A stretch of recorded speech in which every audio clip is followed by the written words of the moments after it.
cheek against my inner thigh, his drowning blue eyes aimed up the line of my body at mine, and managed to look winsome.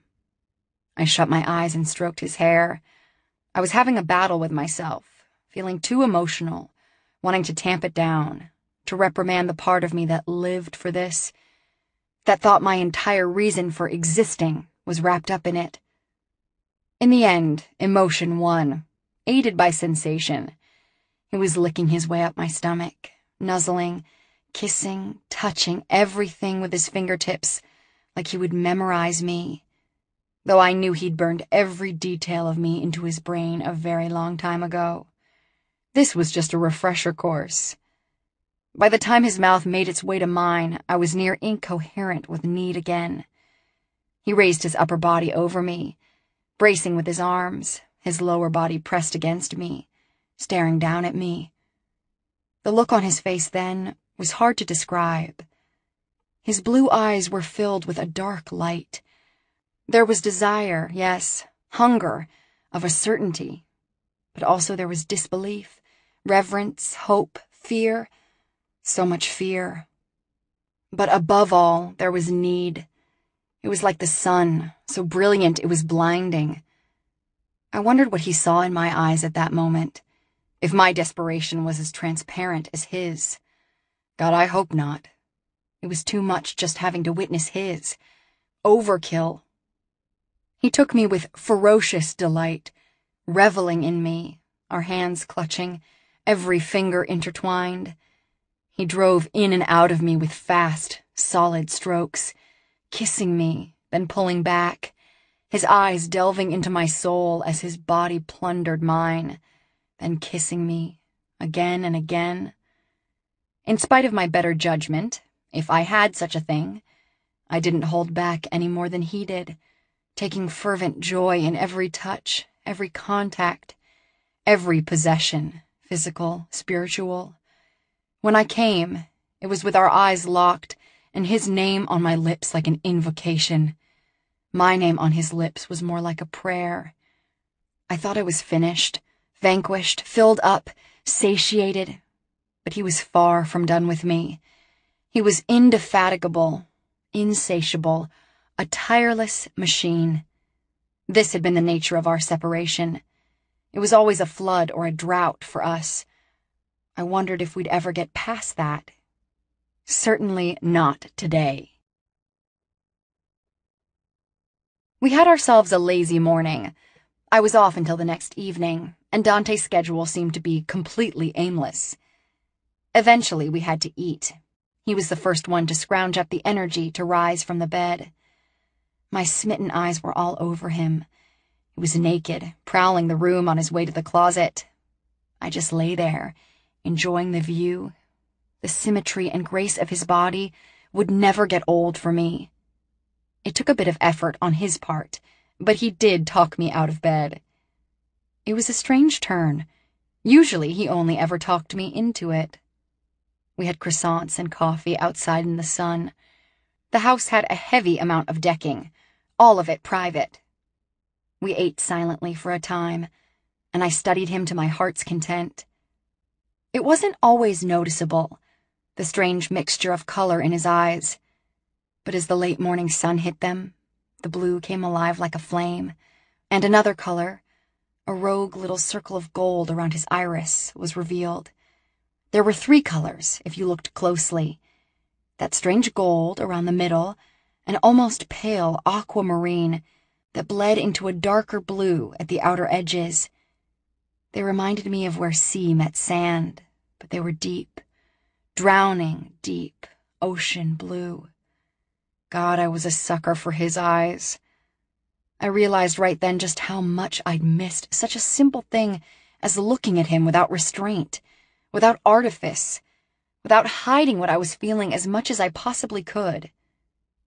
"What are you staring at?" he asked, clearly amused. "Your eyes, your beautiful eyes." Tears were running down my face. God, he turned me into a sap. I hated it as much as I loved it. With a helpless, exasperated little moan, he pulled me out of my chair and onto his lap. He started stroking my hair, his mouth at my cheekbone, lips tracing the tears, and murmuring, "Oh, Angel," over and over.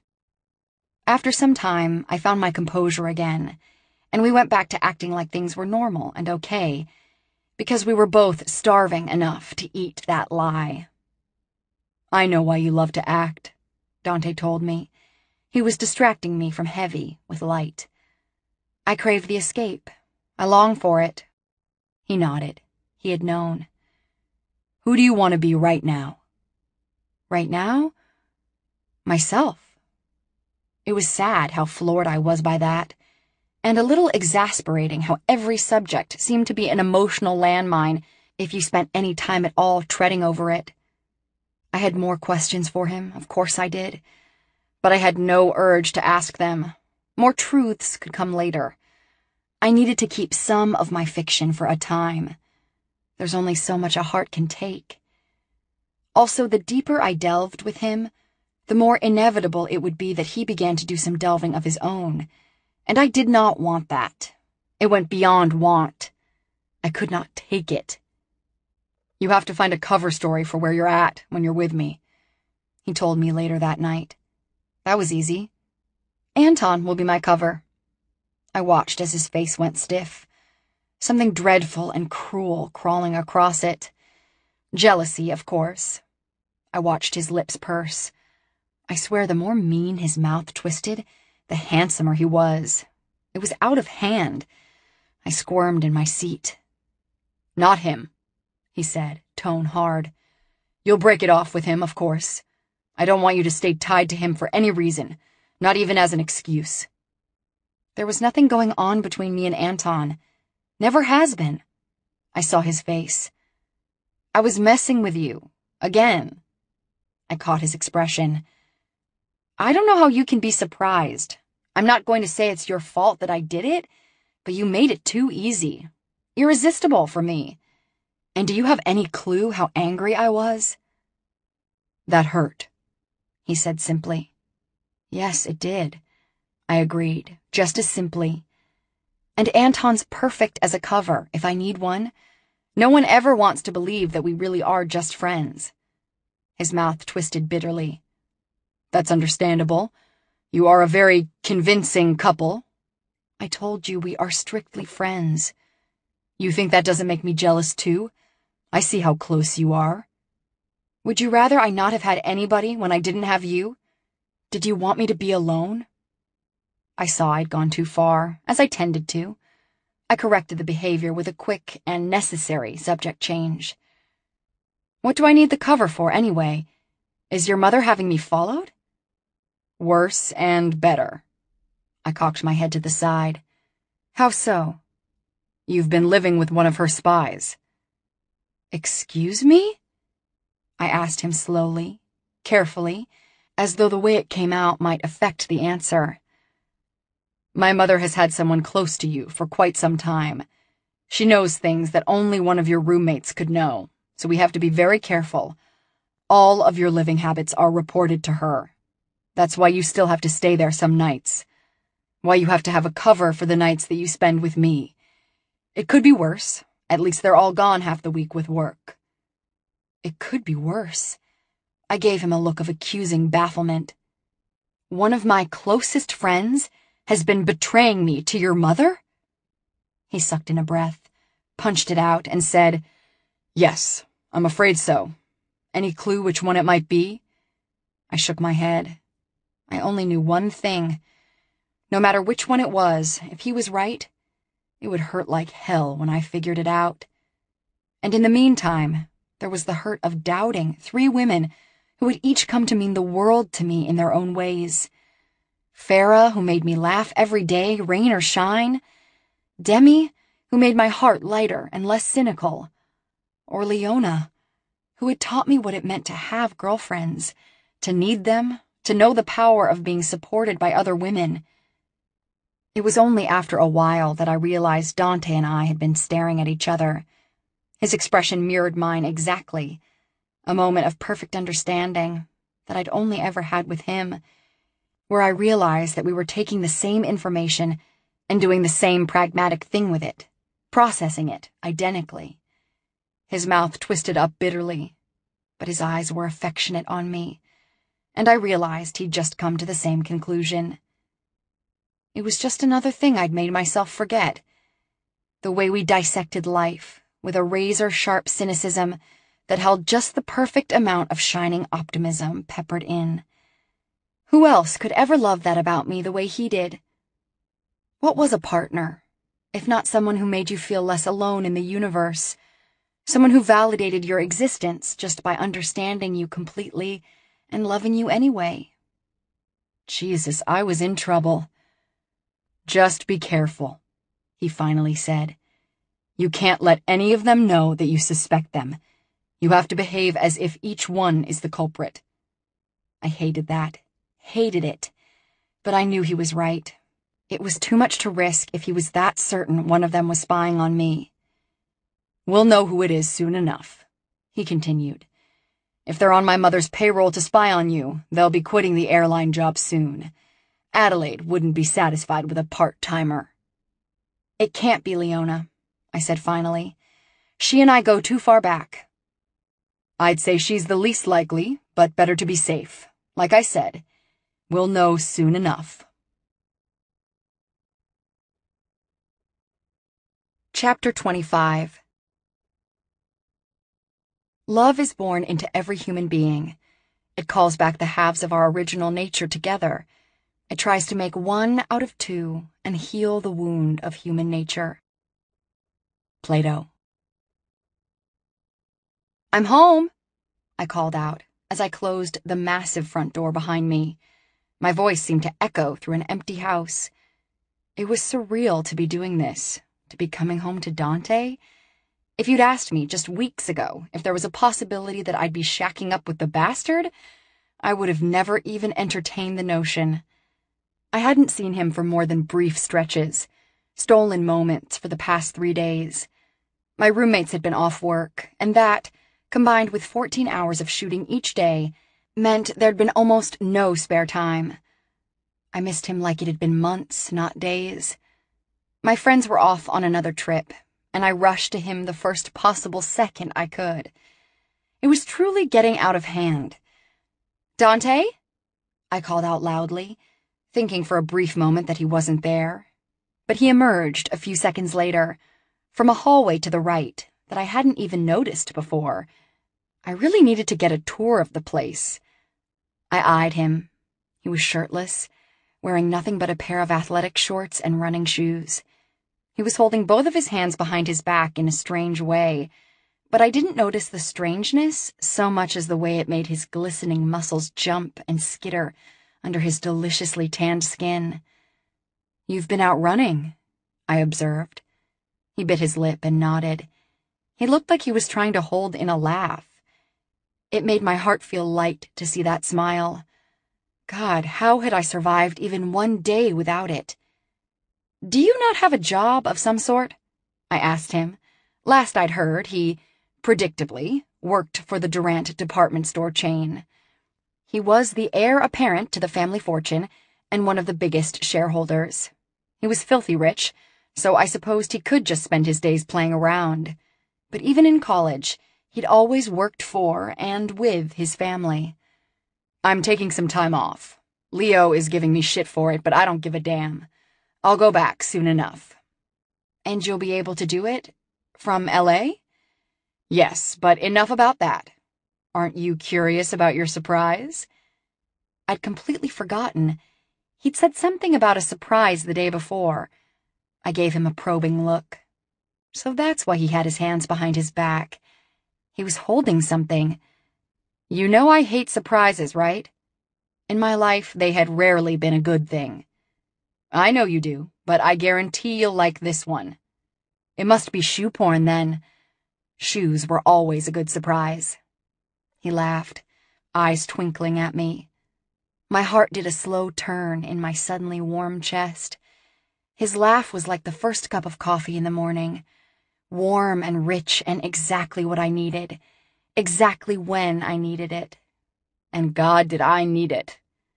"Even better," he said. "Not possible." With an irresistible, irrepressible grin, he pulled his hands out from behind his back. In one of them was a little white ball of fluff that nearly passed for an oversized cotton ball. "Meet Diablo," Dante told me. My hands covered my mouth in that "OMG, I'm a girl and I'm having an emotional overload moment" pose. But I couldn't seem to help it. He'd gotten me a kitten.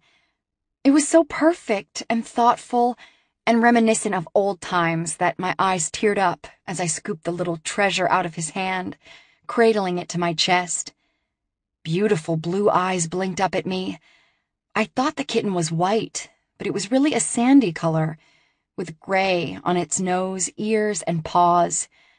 I sat abruptly on the floor, crossing my legs, holding the cat with one hand so I could stroke it with the other.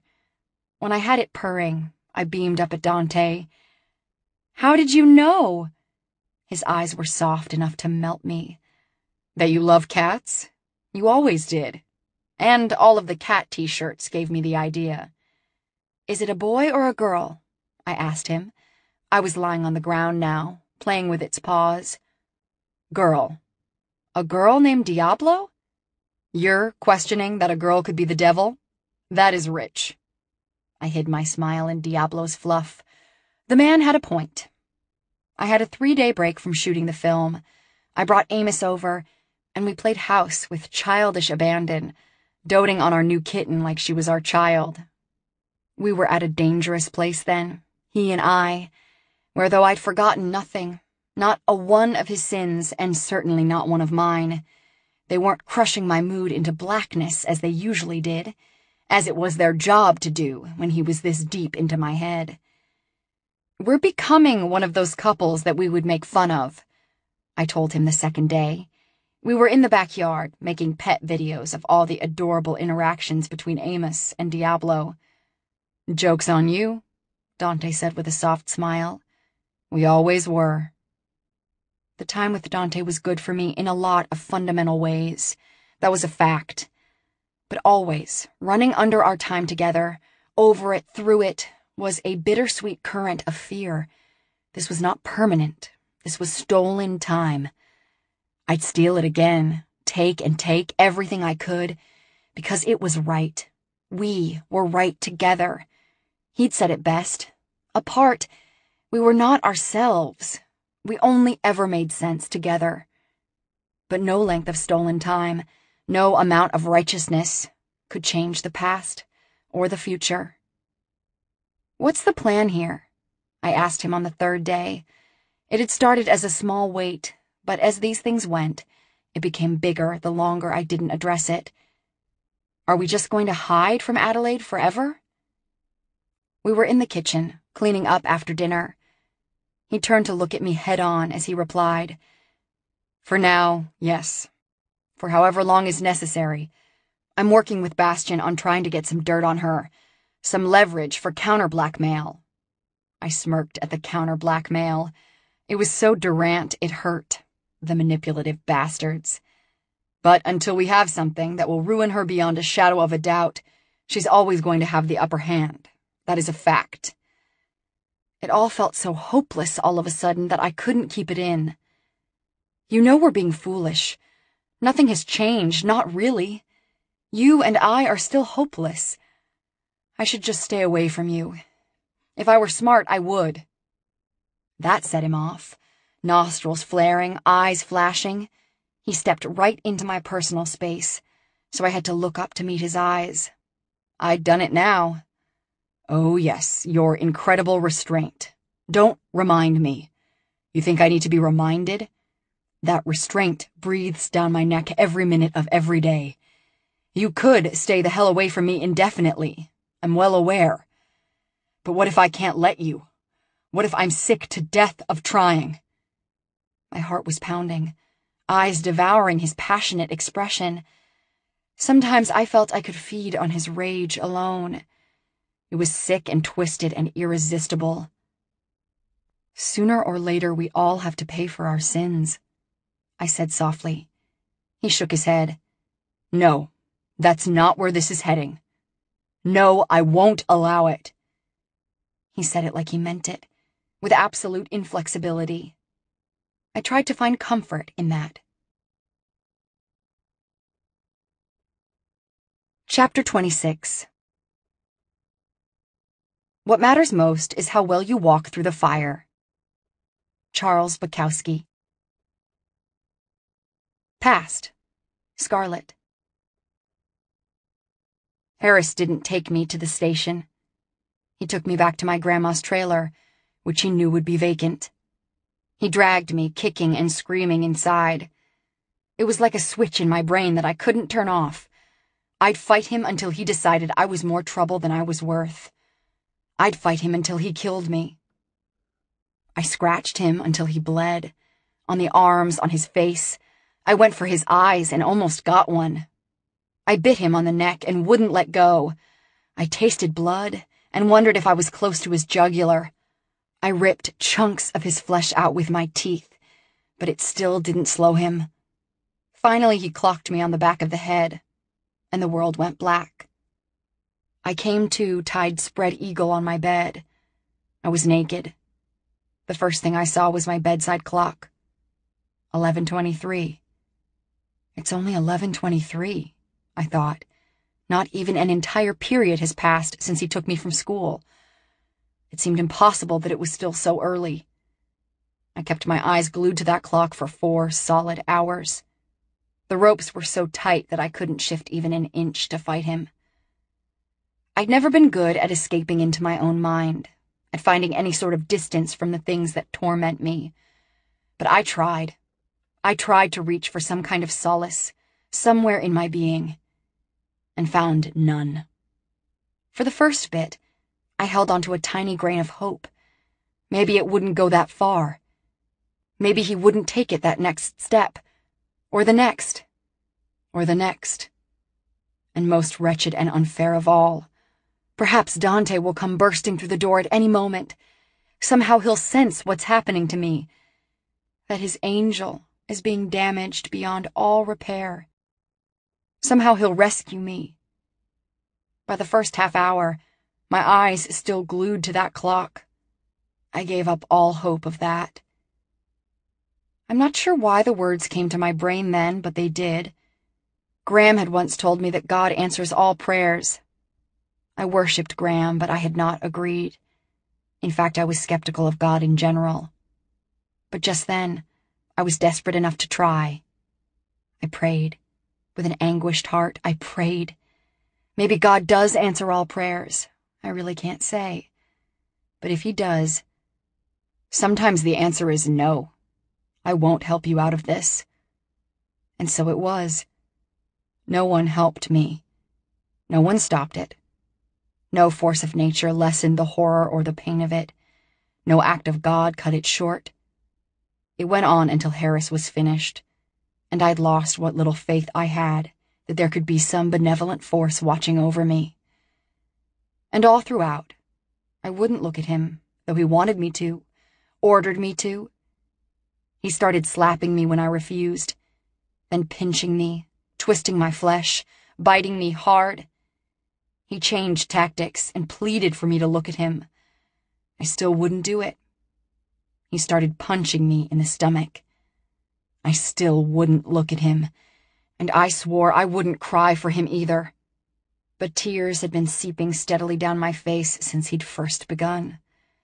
Still, I wouldn't sob for him, and I wouldn't beg him either.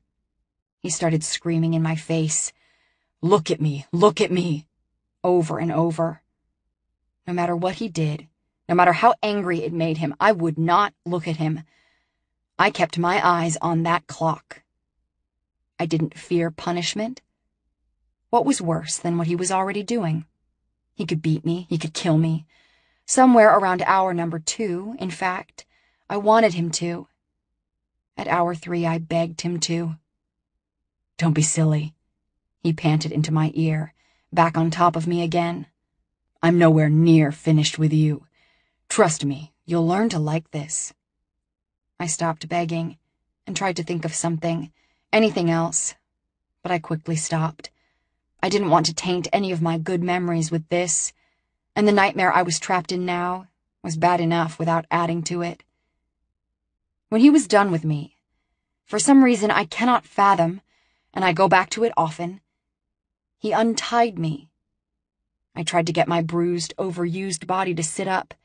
Had started to, but he quickly joined me in bed, yanking me to him, wrapping his limbs around me so tightly that I couldn't move.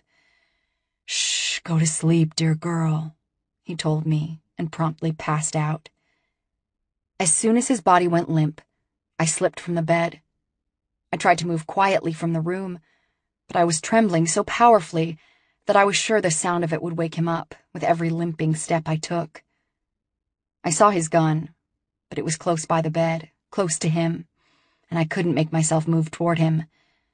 I struggled for a minute, trying to, but I could not do it. I could only make myself move away from him. Once I was out of the room, my body just started to work of its own accord. It moved fast, fluidly, ignoring all of my soreness, ignoring the fact that my spirit felt broken and I still wanted to die. I went mindlessly to my grandma's room. Feeling completely blank, I took the gun from her nightstand, checked the clip, and glided quietly back to my room. He'd shifted in his sleep, turned so his back was to the bedroom door. I didn't linger. I didn't stare at his sleeping form. I did not contemplate. I don't remember making a decision. I just remember clearing the door, raising the gun, aiming it, and emptying the entire clip into his back. Chapter 27. Love consists in this, that two solitudes protect and touch and greet each other. Rainer Maria Rilke. I don't know if I fainted, dozed, or blacked out, but what brought me back was a consistent, warm drip, drip, drip of fluid onto my chest. I was huddled outside of my old bedroom. I'd shut myself out. I didn't look down at my body. I was numb in a way, but still coherent enough to know that I wasn't ready to see the damage, wasn't ready to face it. My jaw was slack, and so my first assumption was that I'd been drooling on myself. But as the drip, drip, drip continued, I realized there was too much of it, whatever it was, for that. Had I thrown up on myself, I wondered? It seemed as likely as anything. My mouth tasted foul enough for it, acid burning in my throat.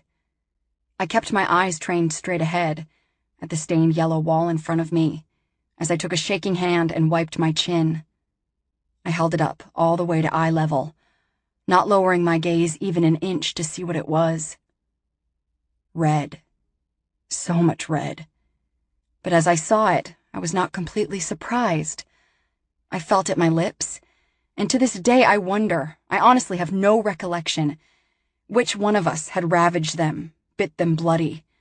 That monster in his depravity, or me in my anguish. What do I do now? I thought. Call the police? Bitterness filled me at the thought. Someone was pounding on the front door. I went from numb to trembling again. But then I heard a frantic Dante calling, "Scarlet, are you in there? Scarlet!" I broke into a million pieces, in relief, in renewed horror. I started sobbing and made my unsteady way to the door, fumbling with the lock in my rush to let him in. Some part of me had shut off, slipped inward, gone dead, perhaps, for the duration of the nightmare. It took seeing Dante's face to bring me back, to realize and start to deal with the horror of what had happened to me. A dozen expressions flitted across his face as he took me in. First shock, then horror, then anguish as he started to connect the dots.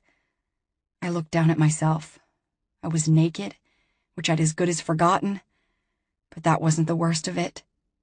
Bruises were already mottling my torso, my wrists and ankles raw, open wounds from struggling against the ropes. And there was blood, a lot of it, all over my thighs. I crumpled with a sob. With a low sob of his own, he caught me. He didn't ask me anything at first, just held me, stroked me, carried me inside, sat down on the couch and tried, around his own helpless sobs, to calm me down. And when I'd quieted and was just lying against him, hoping that I never had to leave his arms ever again for my whole miserable life, he asked me only one thing. "Where is he?" His quiet voice bled like murder into the air. Of course, he'd connected the dots as soon as he'd seen the state I was in. Harris's car was right outside. I started trembling anew. I shut my eyes and leaned heavily into him. I couldn't bring myself to answer him. And after a time he tried to stand, but I clung to him and cried. It had sunk in, what had happened to me. But more than that, what I'd done, who I was, and what I'd done.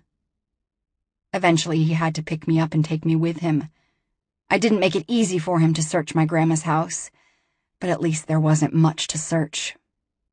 It took him extra time to get my door open, while still holding me clutched to his chest, but he managed. I didn't look, but his reaction was far calmer than I'd expected. His breathing barely changed as he took in the cop I'd killed. "I'm going to jail," I said wretchedly. "Shh, Angel, shh," he said into my temple. "It was self-defense." I shook my head. "He was sleeping when I shot him. He'd already finished with me. I wasn't thinking. I shot him in the back. Don't you see what's going to happen? With all the trouble I've been in, all the fights, all the reports from times when I've lost my temper. The cops hated me when I was a victim. What do you think they're going to do now that I've killed one of them?" "He was a rapist," Dante said dully, but I could tell that what I was saying was starting to sink in. "He deserved it." "They won't think so. What do you think they're going to do to me now that I've killed one of them? And then I accuse him of being a rapist." "He was a rapist," Dante repeated, an absolute concentrate of hatred in the words. "I'm so sorry, Angel." He was crying now. "So sorry. I didn't know. I didn't know this was happening. I had no idea. I've been looking for you for hours. But I was looking in the wrong place." He was breaking down now, sobbing, screaming. "I'd have killed him myself, I swear it." It was funny how I only realized later that he never asked me if I was okay, and how that had comforted me, because he knew me too well to ask such a stupid question. Of course I wasn't okay. Of course I wasn't fine. I'd been defiled, degraded, debased beyond all repair. I was covered in that monster's filth, sticky with it. I was wretched, unhinged, suicidal. "I don't know what to do," I sobbed. "I don't want to go to jail." "They can't put you in jail for this," he argued, but he sounded less and less convinced. "I wasn't thinking right, Dante. My mind was just gone. I shot him in the back, emptied a full clip into him. Do you really think this is going to go my way?" He was silent as his mind worked, and eventually I could see he came to the same conclusion as I had, but his next words floored me. "I'll say I did it. I'll say I caught him raping you and shot him in the back." I started to struggle in his hold. "No, no, no," I spat. "You think I'd let you go to jail for me? After you already killed someone for me?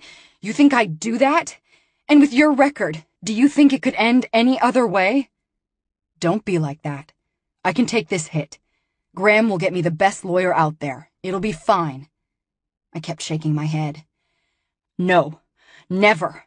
I'll confess myself before this ever goes on you. I fucking swear it.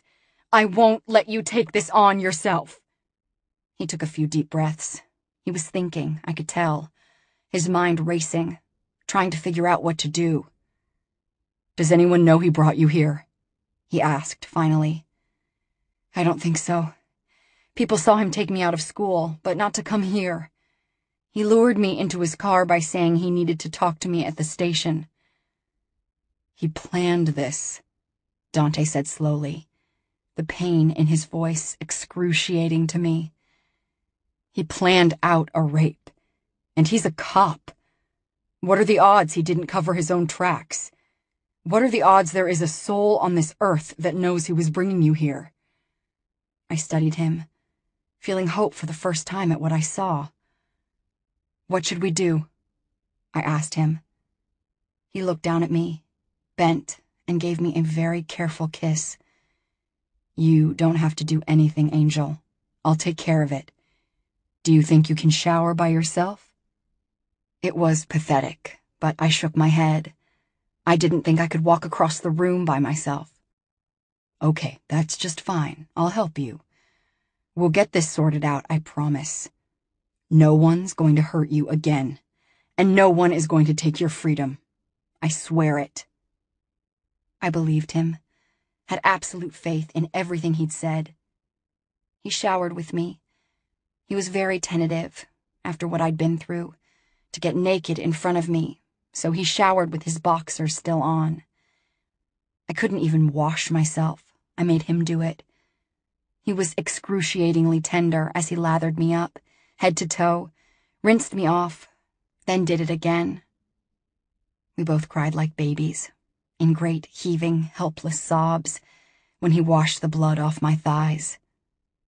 Only after he was done with his soft ministrations did I take the loofah from him and scrub myself raw. I was abrading my skin with such gusto that he quietly begged me to stop, and somehow, something in the tone of his voice was convincing enough to actually get me to. Otherwise, I swear I'd have just kept rubbing until my skin was gone. It was cowardly and weak, but after he'd washed me and dressed me, he took me out of the trailer and carried me up the hill, and I let him.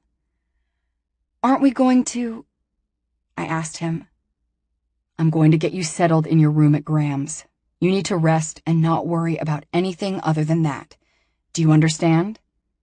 I nodded weakly. We were on his mother's property by then. It was closer than Graham's, and we always cut across it when we made the walk. Will you stay with me tonight? I asked him. I didn't want to sleep alone. Of course. I won't leave your side after I take care of things. I went a little numb, and somehow it was easy to just not think about it. The things he'd have to do. The things I'd already done. We'd barely crossed the property line between his mother's and his grandma's when it all hit me again, and I started sobbing into his chest. He sat down on the ground and sobbed with me, chanting, I'm so sorry, I'm so sorry, I'm so sorry. It's not your fault, I finally managed to get out. I can't believe this happened to you. I can't believe I didn't save you in time. His voice broke on the words, and I'd never heard him sound more lost. He brought me straight to my room, left me briefly, and came back with sleeping pills he'd gotten from Graham. I stared at him. Please, for me, take them. I can't leave you until you're sleeping. I can't.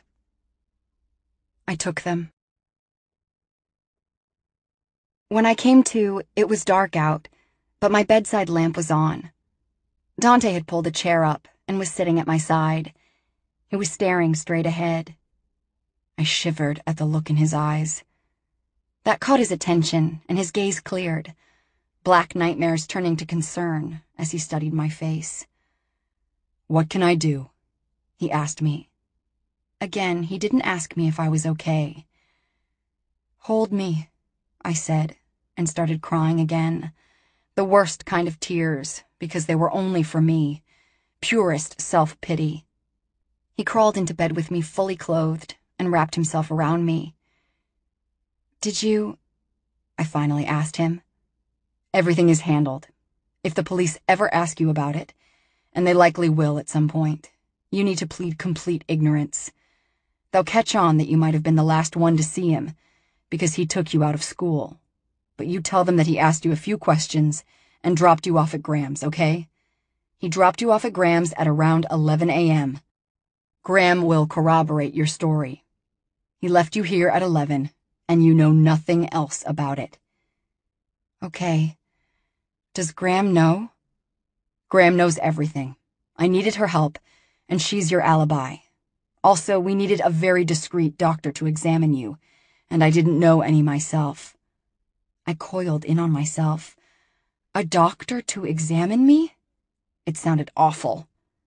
You were hurt, badly. A doctor examined you while you were still out. We thought that would be less traumatic. After everything. He nearly choked on the word everything. A close family friend did a house call for Graham. Someone she swears can be trusted. He sat up and grabbed a little cup from the nightstand. He left you some pills to take. He said the sooner you take them, the better. I looked in the little cup. There were a lot of pills. I didn't even ask what they were. I just downed them, then took a long drink of water from the glass Dante handed me. We lay back down. Is Graham upset with us? I asked him in a very small voice. She must have been so disappointed. Here she'd taken me in, and now she had to deal with this mess. He went stiff around me. Of course not. You thought she'd be upset with you? I shrugged a shoulder. I killed a cop.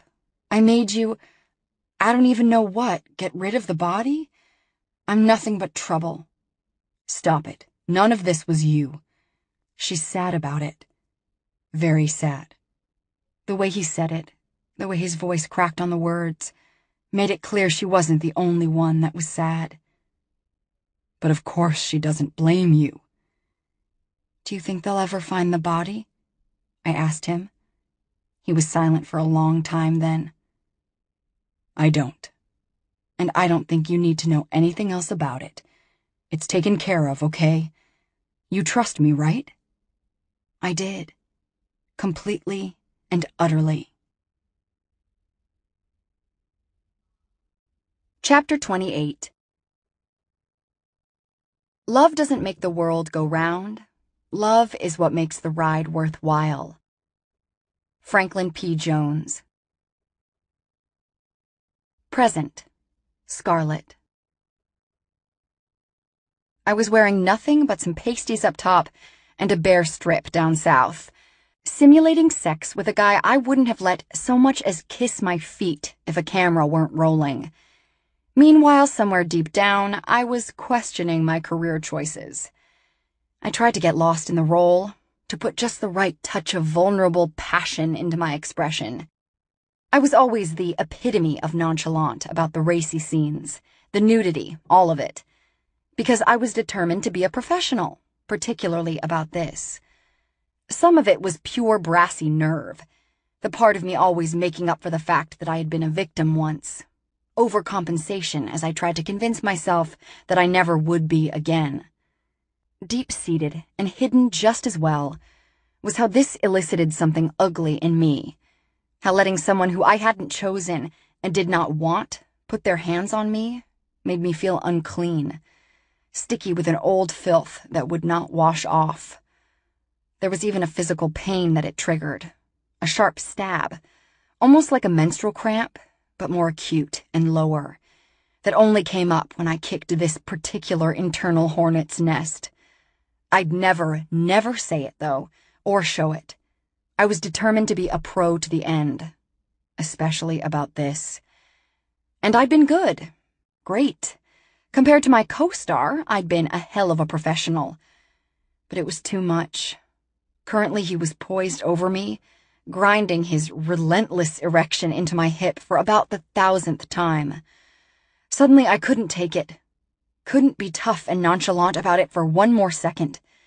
I shoved at David, pushing him off me. There's seriously nothing we can do about the erection he keeps grinding on me? I addressed Stu. You know, most women would love this, David told me, tone deeply offended, like that would somehow change my mind. I rolled my eyes. Those women didn't know this douchebag in real life.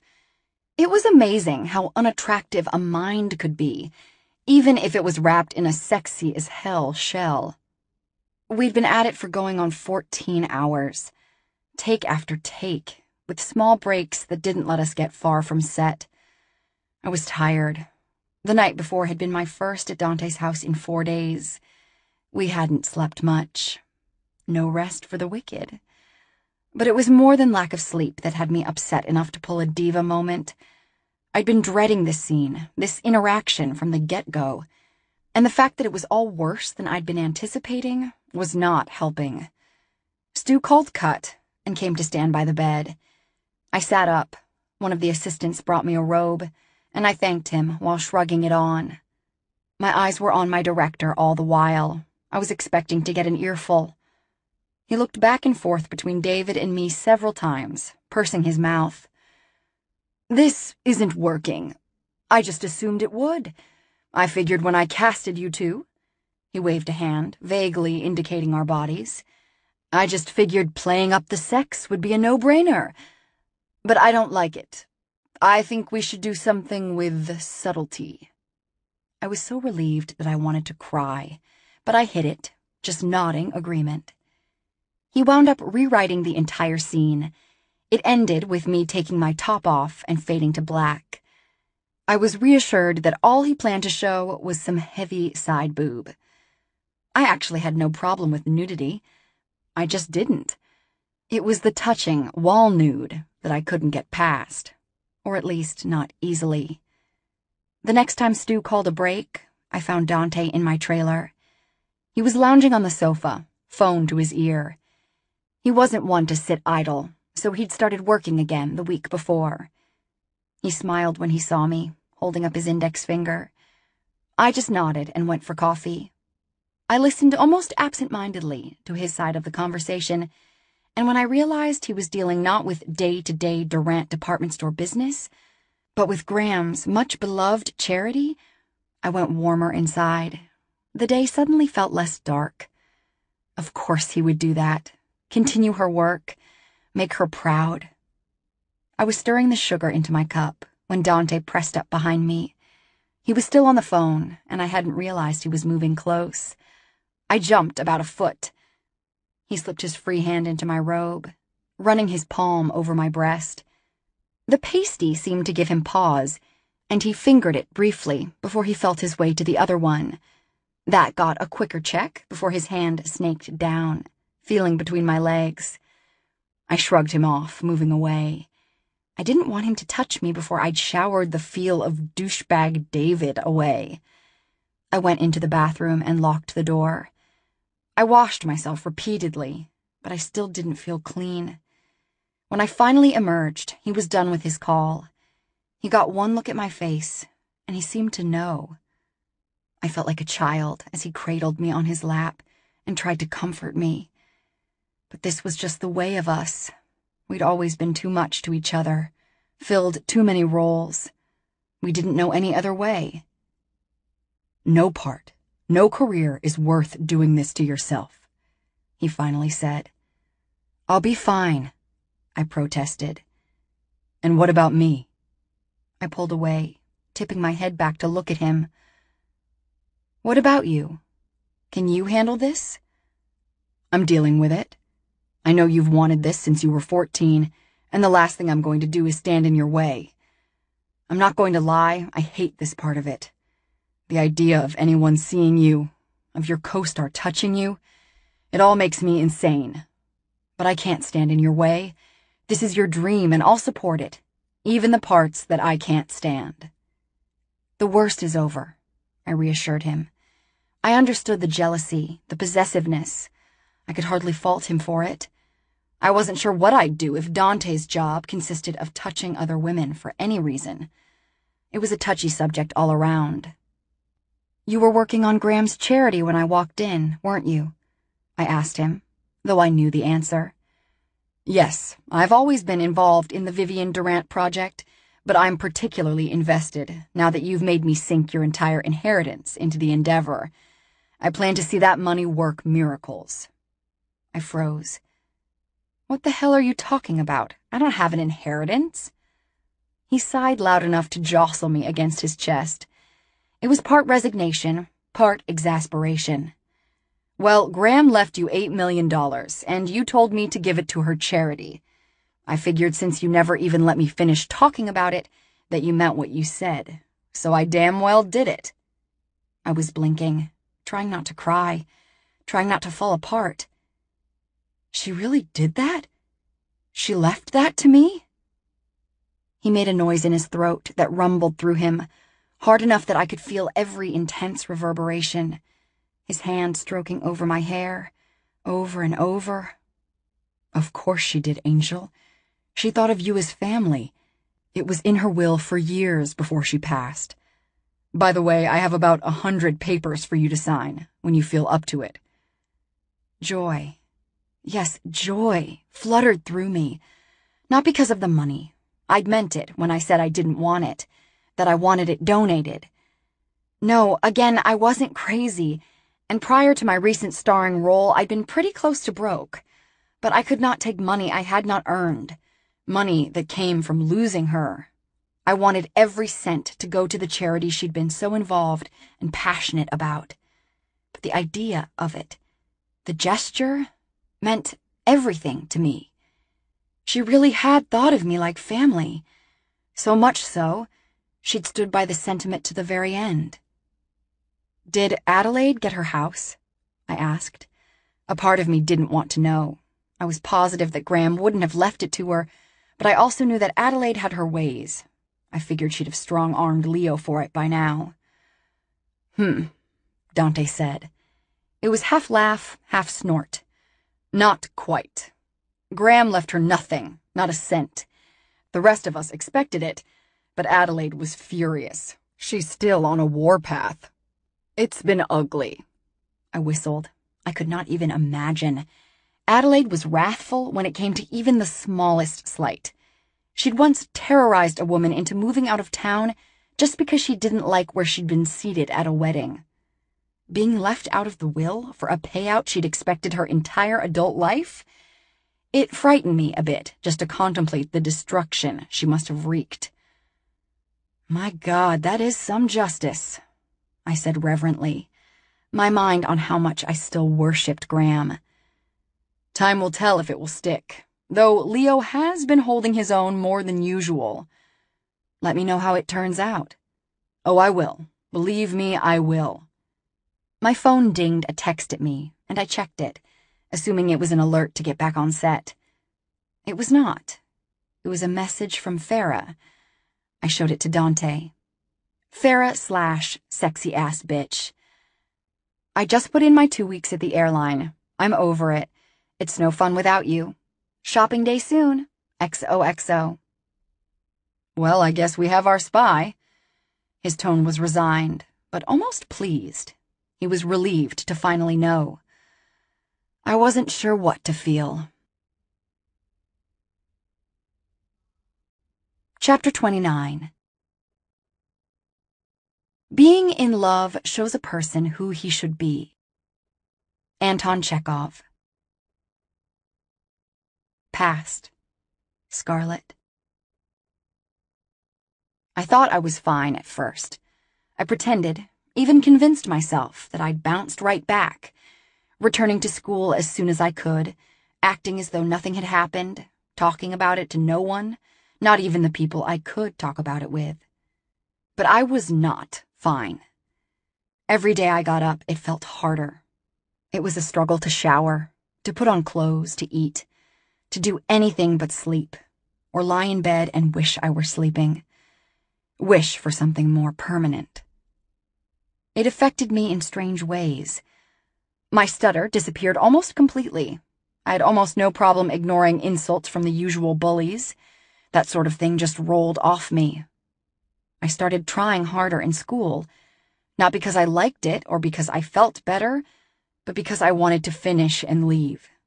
Dante would be heading east for college the following year, and I was planning to go with him. The rest of the school year felt like it passed in a thick gray fog, but pass it did. And at the end, somehow I rallied enough to actually graduate. Dante left for college just 2 weeks into the summer. He had a nice apartment already set up for him for his freshman year at Harvard.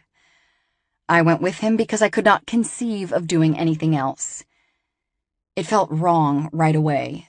He was instantly busy, and I felt aimless, listless, shiftless, pointless. I had nothing to do. When he was home with me, which wasn't often, he was tirelessly studying, whereas I was just watching TV or reading book after book, feeling useless. And worse, I was afraid when I was alone. Irrational fear, debilitating. If I let the fear rule me, I'd have never left his side. But I couldn't do that. Pure, stubborn pride prevented it, and an instinct to do more than survive. I needed to thrive again. And in order to thrive, I needed to find my own identity, my own life, my own purpose. I started with something normal, as small of a change as I could stand. I got a job, another waitressing gig. Dante hated it, but he'd have done anything, agreed to just about anything by then, just to cheer me up. He was attentive, and he was loving, possibly more so than ever. It took a very long time before I wanted his touch for anything aside from affection and comfort, and he never showed one sign of losing his patience about it. To the end of my days, I'll appreciate that. He never even brought it up. When we talked about it, it was because I was worrying over it. And even then, he found the words, just the right ones, that I needed to hear.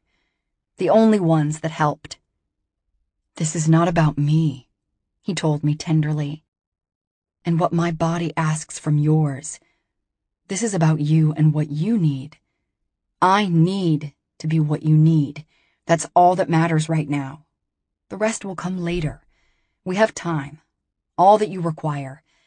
We have it. And when you're ready, I'll be here. Every second of every day. That'll never stop." Chapter 30. Hear no evil, speak no evil, and you won't be invited to cocktail parties. Oscar Wilde. Present. Scarlett. "You're seeing somebody, aren't you?" Farah asked me, not for the first time. We were shopping, her idea, and it was her first official day of unemployment. "How are you planning to make rent?" I responded, trying not to feel as hostile as I felt. I'd become resentful as I pondered all of the ways she must have betrayed me over the years, and it only seemed to grow, until it was difficult to hide, even though I knew that I absolutely had to. Because if this spy for Adelaide had any clue that I was onto her, there would be questions that led to consequences that I was not yet prepared to deal with.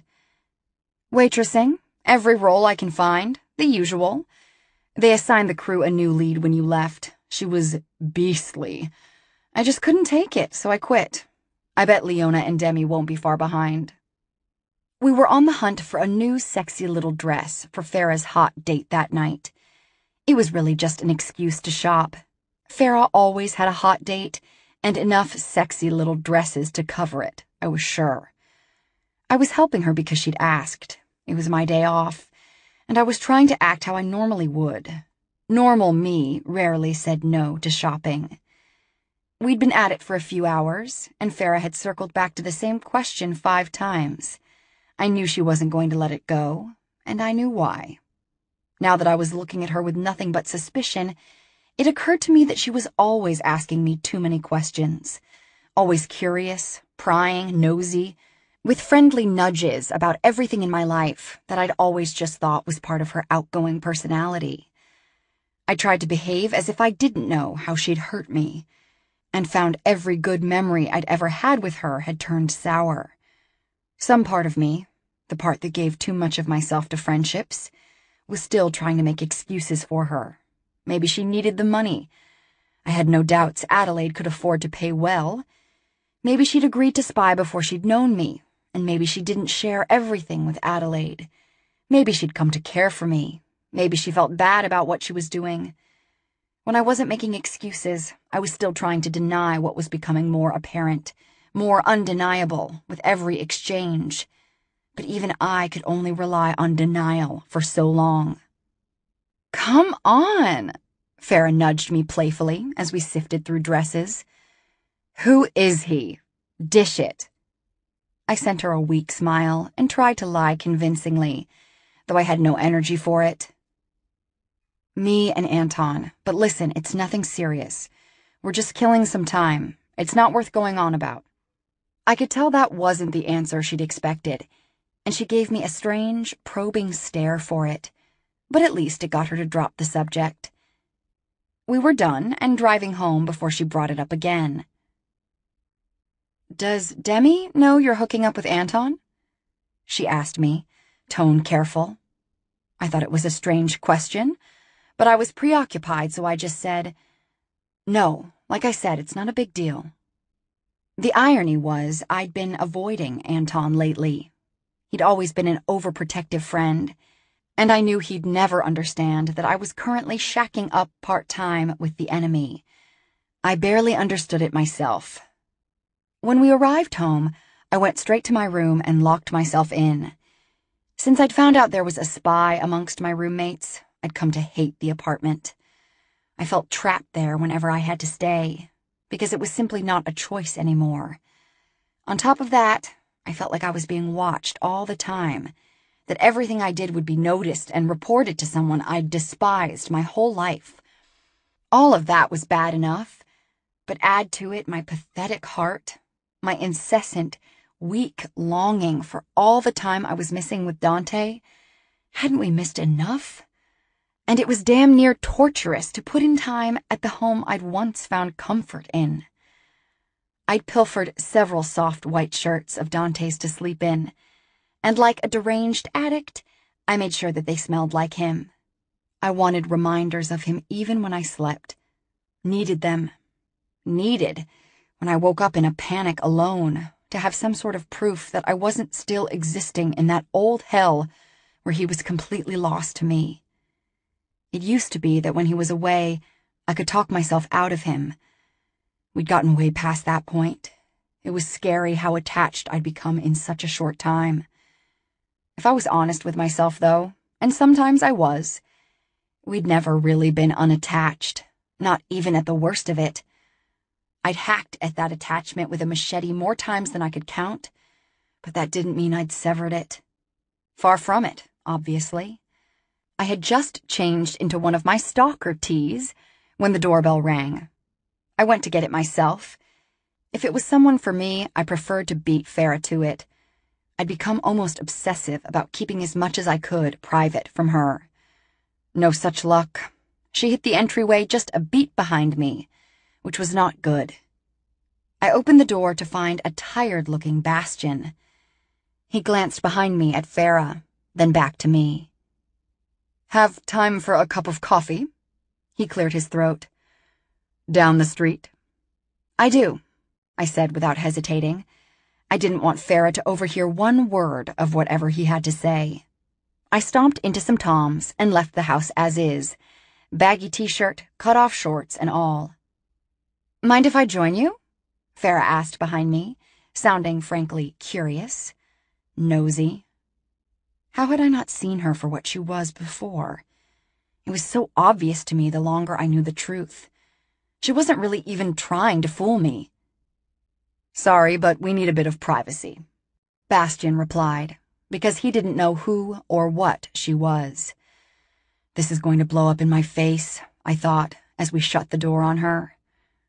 "She's a spy for Adelaide," I said quietly, when we'd been walking for a few minutes. I glanced behind my shoulder, paranoid enough to check if she'd blatantly followed us.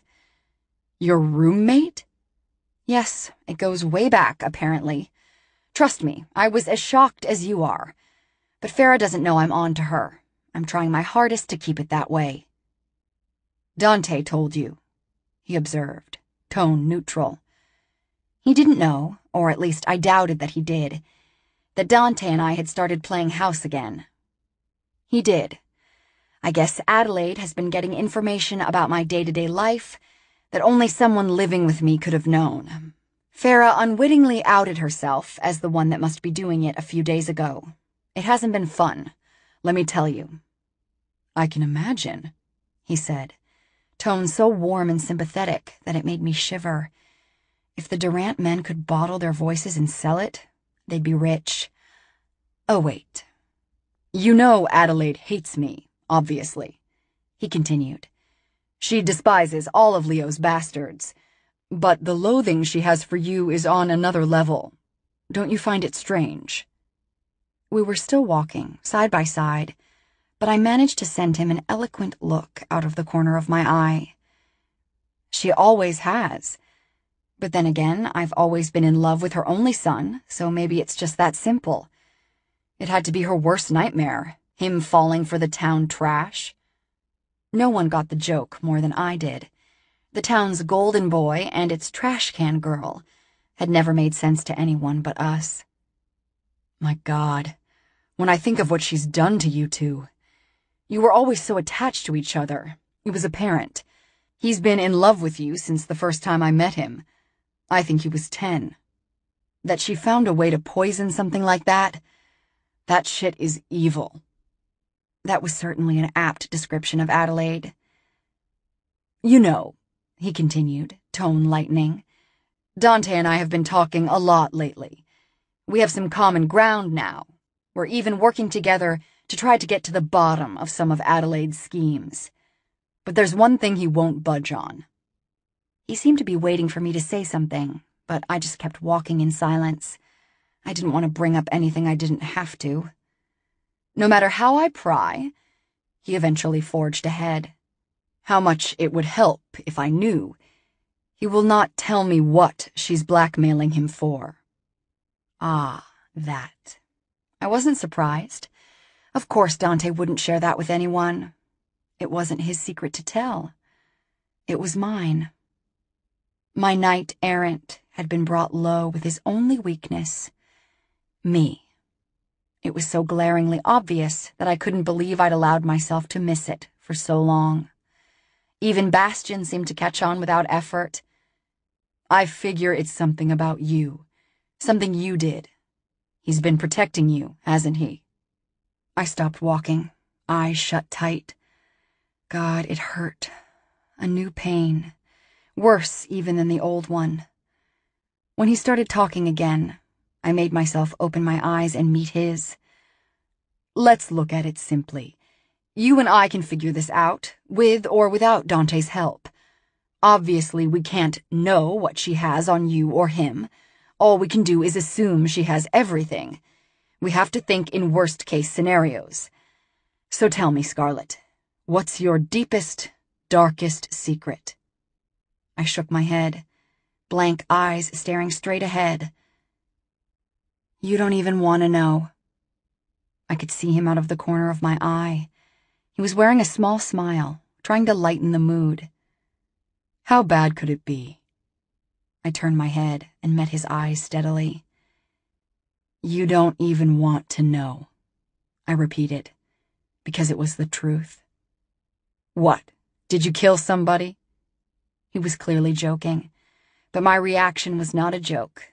I tensed up, every part of me arrested, automatically going into auto-save mode, still as a statue. He studied me, eyes widening. He began to curse and did not stop. Yeah, that. Chapter 31. No one worth possessing can be quite possessed. Sarah Teasdale. Past. Scarlett. We lasted 2 years in the apartment together. The plan was always this. We would live in Cambridge until Dante finished school, and he was working very hard to finish as soon as possible. And then, together, we would move to Hollywood so I could pursue acting. It was a sacrifice for us both.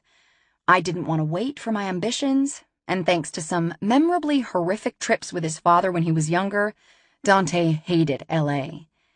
But that's what you did when you loved someone. You sacrificed. And that's why I made it 2 whole years in Cambridge. It wasn't all bad. In itself, living with him was everything I could have hoped for. Sometimes we fought, but sometimes the fighting was necessary. Sometimes it was all that made me feel alive. Dante was wonderful. It was never about him. It was about me and the way I felt about myself. At the 2-year mark, I began to see that if I spent much more time being useless, I was certain I'd never shake it, that I'd just become some bitter, pointless thing, like my grandma. I couldn't do that, not even for him. I needed to find my self-worth, and for that, I needed to leave him.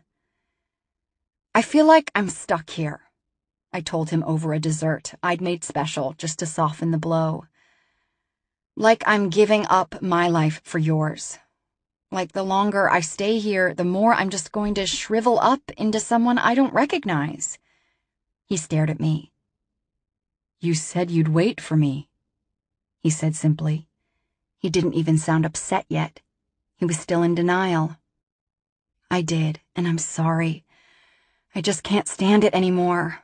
I can't stand myself. I need to be doing something besides serving drinks to a bunch of entitled pricks day after day. That riled him. That was your idea. I never wanted that. Quit. Just fucking quit. It's that simple. There's no reason for you to be working, especially at a job you can't stand. I'd gotten off topic, I could see.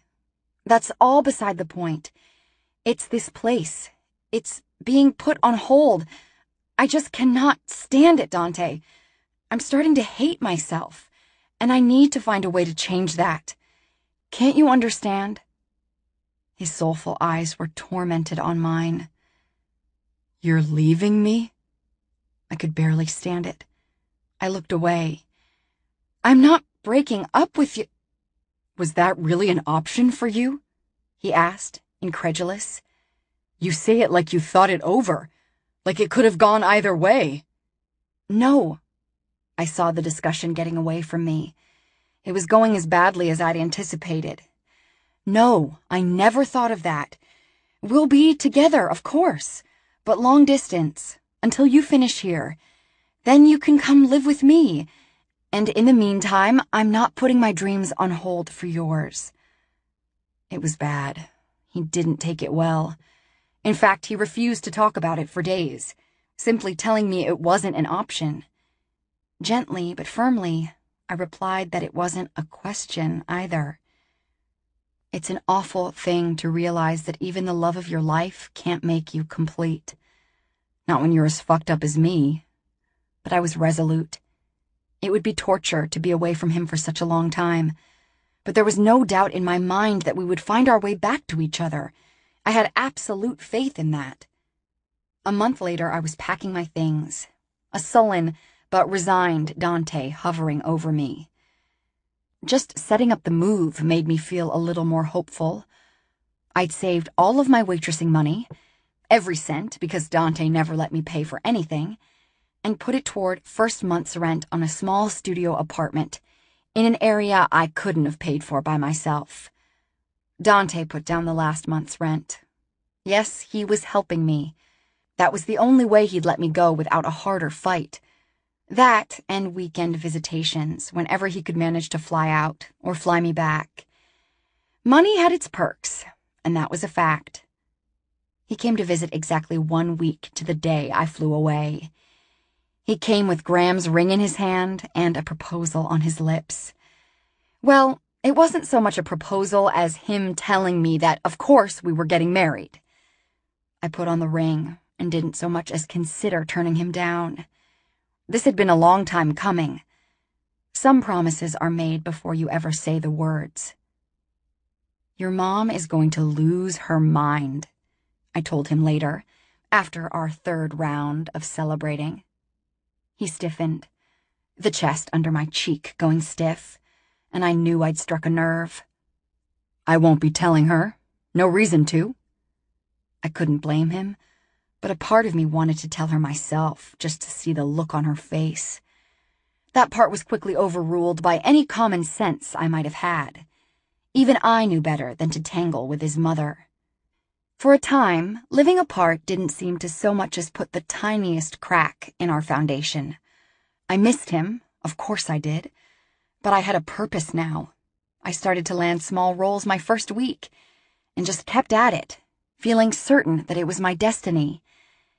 And when he did visit, or I visited him, the reunions were a powerful, heady thing. We were combustible together on a normal day. Add a little deprivation to that, and it reached atomic proportions. Addictive stuff, that. We lasted over a year like that. I can't sugarcoat it. We had our ups and downs. It was as tumultuous as we were volatile. Two insanely jealous people living apart while engaged did not make for a smooth romance. More often than not, when he left me or I him, he had scratches on his back from shoulder to ass. It wasn't that I thought he'd be unfaithful. It was about ownership, marking my territory. I trusted him almost blindly, but it took a lot less than the thought of actual infidelity to get me hot with temper. Him talking to other girls, being friends with them, popping up in pictures with them on Facebook, studying with them, you name it. I lost my mind. Needless to say, he was just as out of hand. If Dante had had his way, we'd have been married the day we were engaged. But I wanted to wait until we were living together for good. Some strange last throwback to hold on to, I guess. Something to save special for after the wedding. On his birthday week, roughly a year after the move, I'd saved up enough money to buy my own airline ticket and surprise him with a solid 3-week visit, starting the Friday before his birthday. I had to be crafty to surprise him, so I showed up at his apartment unannounced and let myself in. I wasn't certain of his everyday schedule. I could guess based on experience, so at 6 p.m. I figured he'd be home soon, and I simply waited. And waited. It was midnight when I decided to go out to find him. I was still trying hard not to ruin the surprise. One text inquiring where he was would surely do that. I started with the closest bar, the rowdy little place I used to work. And there he was. But whom he was with could not have shocked me more. He was sitting at a table, drinking a beer, and sitting across from Tiffany. I didn't know how long I stood there and stared. I was so shocked that I wasn't even angry at first. What could this be? What could it mean? And as it started to seep in, still I wasn't angry. I was hurt and confused. It didn't take me long to decide to just walk in and confront them. I wanted to see what he had to say for himself. Needed to. He was facing the door when I walked in, and the movement caught his eye. He glanced up and saw me first. His reaction was gratifying.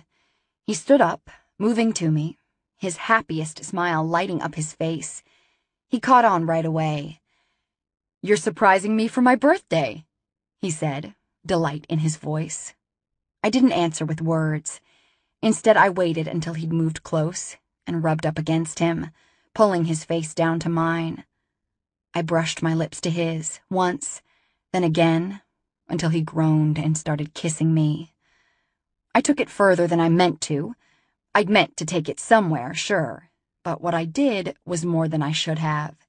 Using my mouth on his ruthlessly, my tongue, my body, making him forget where he was, forget that we weren't alone, forget that he couldn't take me right there, making him lose all sense, intoxicating him relentlessly. It wasn't uncalculated, of course not. Territory, marked, simple but irresistible. And all the while, something inside of me had begun to rage, incessantly, powerfully. Oh yes, I was jealous. When I finally wrenched my mouth away, he bent and started kissing my neck, his hands rubbing my ass over and over, our groins flush, his stiff erection digging into me. Okay, yeah, I'd let it go a touch too far. We hadn't seen each other in a month. Clearly, with that much time apart, we shouldn't have had our first meeting in public. "Dante," I said quietly. I was going for composed, but even I could hear the desire in my voice. He groaned and kissed his way up to my jaw. Gently but firmly, I pushed him away. His glassy eyes just stared at me, dazed, for a solid 30 seconds before they began to clear. He blinked a few times and started to curse, dragging a hand through his hair. I gave him and myself some time to compose ourselves before I finally spoke. "I've been at your apartment since 6, waiting for you. How's Tiffany?" I let my tone say what my words didn't. He seemed to realize for the first time that he was in some deep shit. "Scarlett," Tiffany called out cheerfully, still sitting at their table. "So happy you could join us." Us. The sting of that would linger. Don't let her see how she affects you, I told myself. Don't let her see how he weakens you. Don't give her anything. Nothing had changed between Tiffany and me. I still saw her as the enemy. Time and distance hadn't altered that, though this was the first time I'd caught her infringing on my territory while I was away. Twice she'd come to visit while I was still living with Dante. I wondered, with no small amount of furious dread, just how often she came to visit now that I was gone. "Tiffany," I said without an ounce of friendliness, "what are you up to?" "Oh, you know how it is. Still attending Barnard. Family, tradition, and all that. But at least I'm almost finished. Soon I'll be able to visit as often as I please." Comforting, that. But enough about me. What have you been up to? Still waitressing? I looked at Dante. I didn't have to say a word. My face said it all. "I was here studying," he said, tone careful. "She found me here a few hours ago. I didn't know she was coming to town." "Does she visit you like this often?" I asked, voice sharp, my wide smile sharper. It was a grin meant to dazzle and cut. It captures the eye and blinds it. "Never," he said succinctly, fervently, with the intent of a man set on avoiding disaster. "Not since you left." I looked at Tiffany. "Oh, yeah." She waved her hand in the air. "Whatever he says." I knew she was trying to goad me, trying to make me think Dante was lying to me. I knew that, and it didn't surprise me. It was very typical Tiffany. What I found interesting was Dante's reaction to her words. He started, staring at her like he was finally starting to fucking get it. "Yeah, you ass," I wanted to say. "That's who she is. An instigating piece of work just like your mother." But even with the inner tirade, his reaction was gratifying enough to act as a last-ditch effort at averting the fallout that I felt building up in my chest, like a scream that just had to escape. I hated that she was here, hated it. But maybe it would serve some purpose if it helped Dante see just what she was. With that thought in mind, I pulled up a chair. "So what are you doing here, Tiffany?" I asked her bluntly, my tone as unfriendly as I felt. She feigned surprise at my hostile manner. "Oh my, is something the matter, Scarlett? You seem upset." She smiled. And just like that, there it was again. Hello, temper. "What could possibly be wrong?" I asked her, heavy on the sarcasm. My eyes swung to Dante, who'd just taken the seat across from me. "Whatever could be the matter?" I asked him mockingly. He folded his arms across his chest, jaw clenching, eyes hard on me. I could tell that his own hellish temper was ready to come out and play. "Again," I said bitingly. "Why are you here, Tiffany?" She pursed her lips and answered, "Just visiting my friend. Is that a crime? He doesn't mind when I visit? And who made you his boss? He's not your property, Scarlett." I smiled at her, bringing up my ring hand to tap a finger at my jaw, making sure the huge-as-hell rock on my finger was given proper notice. She saw it. Oh, yes. Her eyes widened, and for a second she couldn't hide an honest look of dismay. My smile grew, even as I heard Dante let loose with a soft round of cursing. "Funny you should mention property," I said. Yeah, I was being a bitch. She needed to be put in her place. Bitch was about the right speed for that. She'd gone pale. She looked like she might become ill. "When did that happen?" she asked, nearly spitting out the words. I didn't even try to touch that one. "Aren't you going to congratulate us?" I countered with instead. She didn't bother. The engagement bombshell had been enough to knock her off kilter. It was refreshing to see her usually serene facade slip so completely. I hoped, quite wholeheartedly, that Dante was taking note. "It doesn't matter," Tiffany said derisively. "You still don't own him." "It doesn't make you happy," I said with relish, "but it matters. And yes, I fucking do." Her reaction was interesting, and if I was being spiteful, newsflash, I was, amusing as hell. She got up and practically ran from the place, fleeing without giving me so much as a backward glance. I was still wearing a triumphant grin when I caught the look on Dante's face. "Do you have any idea what you've done?" he asked, looking beyond pissed and into desperately furious. "My mother will know about that ring within the hour. Do you even understand the kind of hell she's going to raise for this?" "My God," I said slowly, tone as disbelieving as I felt. "You're turning this on me? Somehow you're going to get out of having to explain the fact that I found you at a bar with fucking Tiffany? You're the one that left. I wouldn't have been alone for her to join if you'd been with me." Oh, hell no. If he wanted to fight, he'd come to the right place. "Is that right?" I asked, tone dangerous. He was feeling lucky, apparently. "Just stating facts, Tiger. If you'd kept your promise and stayed here, you wouldn't be so worried about whether Tiffany was paying me surprise visits or not." A fight it was. "If I can't trust you," I began. "That's not what I said. Don't twist this. It was strange timing. I was here reading." I rolled my eyes. "Really?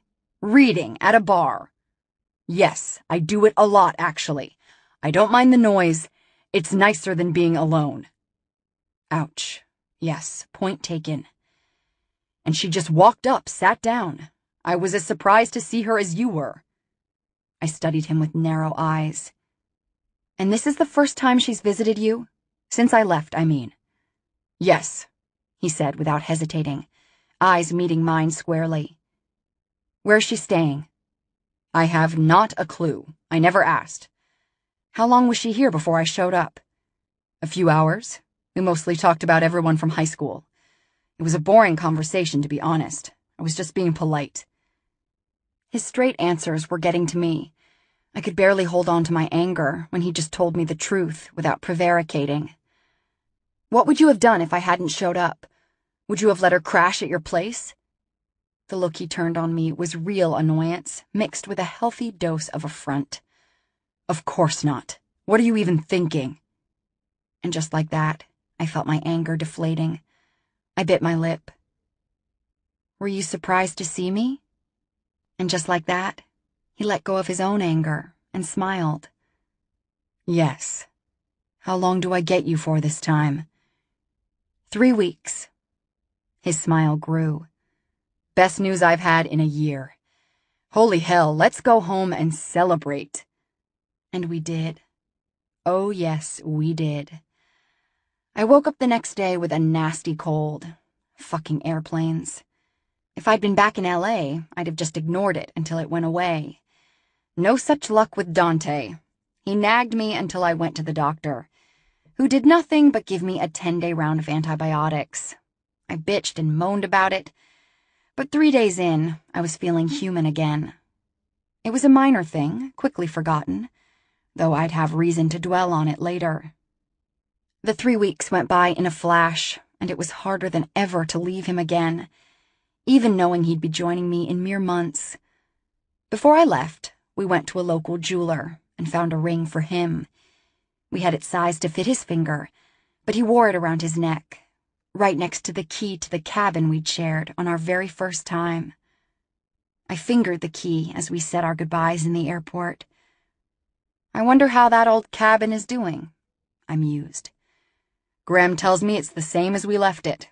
The locks have never been changed, and only we have the keys. But it's not about the cabin. It's the memory this holds for me. I smiled up into his eyes. I loved his sentimentality. It never failed to touch a nerve. A good one. Oh yes, I know. And you're never going to take it off, are you? Never. It was heartfelt, that one word, and I felt it deep in my chest. Chapter 32. Fighting for peace is like screwing for virginity. George Carlin. Present. Scarlet. Dante and I were weeks into our addictive, tentative truce when the shit hit the fan. He'd found out about my visit from Bastion. I wasn't sure if he knew the reason for the visit or if he was suspecting something worse, but his reaction was bad. I didn't even have to ask him how he'd found out. I knew. His mother had told him. She'd learned a thing from her spy that would hurt him, so of course she'd had to share. So Bastion, huh? He said unexpectedly one night over dinner. I froze, fork halfway to my mouth. Well, shit. Bringing up Bastion was bad. The look on his face was worse, and I had no idea what to say, because I didn't know what he knew, and I wasn't going to accidentally tell him more. I know he came to your house, he added, tone gone black, his hellish temper out to play. Fuck, I said softly, with feeling. He came to your house and you left with him. His rage washed over me, hot enough to scald. But it's a fact that sometimes I like to burn. I squirmed in my seat. We only left to talk. Calm down. It was Bastion who told you about the blackmail? He guessed. The words were low, almost soft. He was trying very hard not to raise his voice. Of course it was. I didn't answer, kept my face perfectly blank, but he didn't need my confirmation. It was him, he said, sounding certain. Damn it. If it were anyone else, the shit would have hit the fan by now. Sneaky son of a bitch. I just stared at him, trying to gauge just how angry he was. He'd betrayed his rage with the first few things out of his mouth, but he was doing a very good job now of hiding it. It was when he came to see you in Seattle, wasn't it? He asked. The question was filled with the fire of his temper, warm and awful. I froze. I don't know what I tried, because when you're just not sure if you're about to set a crazy, jealous ex off into a jealous rage, it's always best to lie. Save it. I know he came to see you, and that must have been when you found out about the blackmail. I processed that. Who told you all of this? I asked, but I knew. Oh, I knew. My mother called me earlier. She's been saving this little bombshell for a while.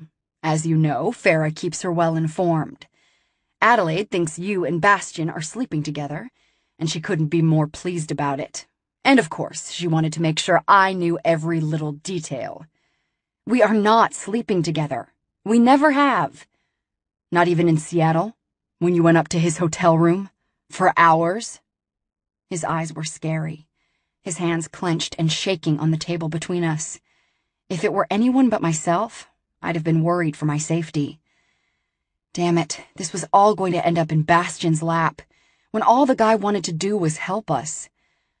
Nothing happened, I said, tone as unflappable as I could manage, eyes steady on his.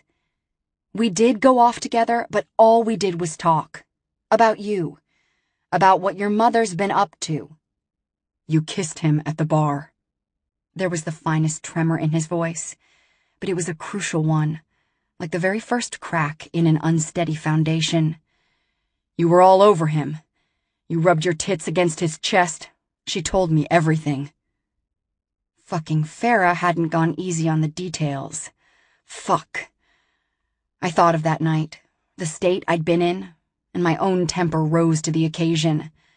I knew I had to be mercilessly honest to take the blame away from his brother. That, more even than Dante's feelings, was what I needed to salvage here. I was in bad shape, Dante, because of you. Yes, I kissed him. Yes, I rubbed up against him. I have no doubt I'd have done more just to fucking spite you. But your brother had your back. While you're going over the details, go over this. He turned me down. Not because he didn't want me, but because he wouldn't do that to you. He came to see me because he wanted to help us, and that was as far as he let it get. He wasn't looking at me, his eyes on his fists. They were full of cruel, dark things, not the least of which was anguish. We have enough things to hate each other for, I added harshly, honestly. We don't need to embellish or invent any. I did not sleep with your brother, and you can thank him for it, not me. Him. Jesus, you never did know how to pull any punches, he said in a voice that ached. I felt my upper lip tremble, eyes blinking rapidly, stinging with the urge to tear up as I fought to look anywhere but at him. Because wasn't that the brutal fucking truth? I'm worse with you, I said when I'd regained my composure, trying hard to make my voice light. You're the only guy who ever dumped me. Don't do that, he said, and there was agony in it, enough to fell us both. Don't put us all into a group like we're the same. There's me and there's them. He made a very good point. Moreover, this was a subject to avoid at all costs. Why the hell had I brought it up? I was a mess just then, is why. Not thinking clearly, not speaking clearly, though I needed to start doing so in order to get my point across. I tried to get back on topic. There's nothing your mother would love more than to keep you estranged from the one family member you have who's worth knowing, I said as reasonably as I could. The one person alive that shares your blood and wants to help you. Let me guess, she knows you two have been getting along lately? She knows there's been a truce? Stop me if I'm wrong here. He didn't stop me. Don't let her win, I implored. Have the sense not to let this tactic work for her. Don't turn this on Bastian. I don't trust him, he told me bluntly. My mouth curved sardonically.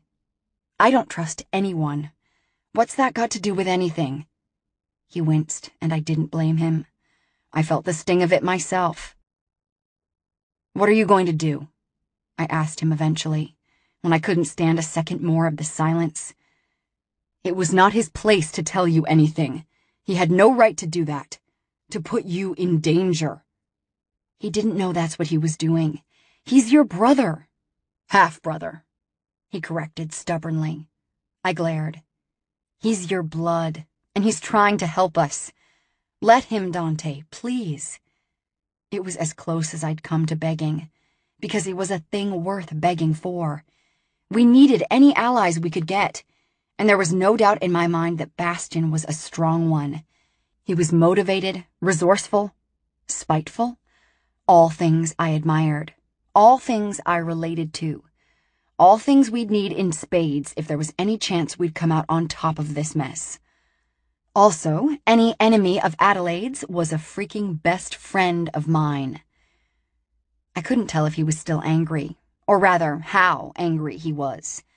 He was being very quiet, very still, not looking at me. I suppose I see your point. As always, Adelaide is trying to manipulate me. His voice was calm enough, but I didn't trust it.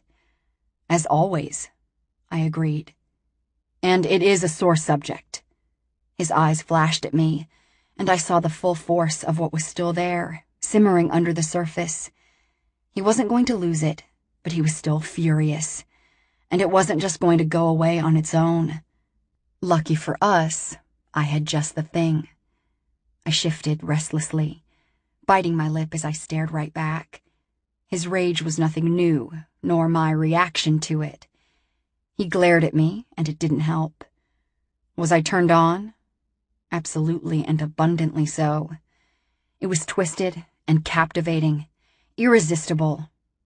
He saw it too, and it seemed to piss him off even more, a flame that fed itself perpetually. No wonder we could never get enough of each other. "Are you done eating?" I asked him. Neither of us had touched our food since the volatile conversation had begun. He pushed his plate away. "I lost my appetite." My breath came faster as I pointedly pushed my own plate away, my eyes on his mean mouth. "I didn't," I said, voice teasing, provocative. He started cursing, and I almost smiled. It told me plainly that, though he wasn't happy about it, he was going to listen to what I'd said, absorb it, comply with it. Round for me. He pushed his chair back from the table, but didn't stand. "Come here." His voice had changed, gone soft and warm and vaguely obscene. I went to him slowly, leaving my clothing behind as I moved. This would not be the kind of sex that required foreplay, because that part was already over. The fight had been the foreplay. This next bit would be hell-bent, desperate, rough, quick, intoxicating, and straight to the point. My favorite. I reached him, and he was ready for me. I turned around, sinking down onto him, guiding him inside of me with one greedy hand. He bounced me like that on his lap, both of us facing the same way, his mouth at my neck, weaving pure sorcery, licking, sucking, biting, one hand in my hair, fisting, stroking, pulling, aiming my face up at the ceiling, the other at my hip, gripping, pawing, operating in tandem with his thrusting hips to work me on his length in heavy, oscillating strokes. A liquid throb was beating through me, faster and faster, heavier and heavier. I turned my head, felt his breath on my face, then his lips. I was close, so close, when 3 words panted out of his mouth and straight to my heart. With a needy cry, I came hard. He followed with a rough groan. It was some time later. I was gathering up the clothes I'd discarded all over the dining room. I'm not sure why it was on my mind, why I was thinking so much when I was sated and content, but it was circling there, always circling, waiting to come out. "Even after everything I did?" I said idly, almost casually, but that was deceptive if you knew how to read me. Dante knew. "You still never told me. Didn't some part of you want to stop protecting me, even from myself, after a while?" He didn't even bother trying for casual. His voice was low, intense, emotional enough that it ached, and I with it.